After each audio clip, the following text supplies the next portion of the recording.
අද 2028 නෙමෙයි 2026 පෙබරවාරි 28 මාසේ අන්තිම දවසේ මේ මම මේ පාලමත් එක්ක හුඟක් වීඩියෝ දාලා ඇති මට කියන්න ඕන උනේ මේක වෙනම view එකකට මට මේ view එක ගන්න ඕන වුණා මේ අද තමයි ඒකට access හම්බුනේ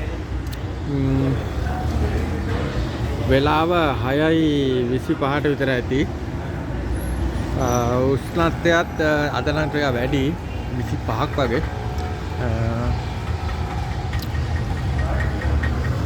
බලන්න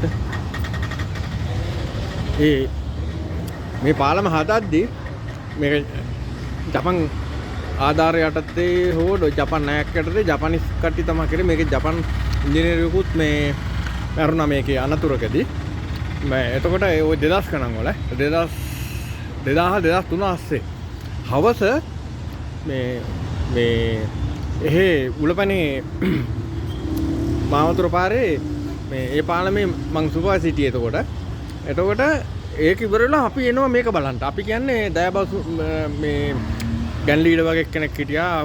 හුඟක් එක්ස්පීරියන්ස් තියෙන පාලම් ගැන. මේ පාලම් කොක් එහෙම නෙමෙයි නියම් පොරක් එයත් එනවා. මේක හැදුවා පට ගාලා. හරිද? ඒ ආසයින්ද මේ එහෙ වැඩ කරලා ගම් පොළෙනවා මේක හදන විදිය බලන්න. කොච්චර ස්පීඩ්ද බලන්න. මේක අවුරුදු මං හිතන්නේ අවුරුදු 2කමාරකින් හෝ ඊටත් අඩු කාලෙකදී හදලා ඉවර කරනවා. ඒතර අපි හදපු පාලම උලපනේ ලංකාවේ ලොකු මාච් පාලම අවුරුදු 14ක් ගියා. මේක හොඳම කතාව තමයි තාත්තා වැඩ කරලා ඊට පස්සේ ඒකේ පුතත් වැඩ කරා. හරි? ඕකේ.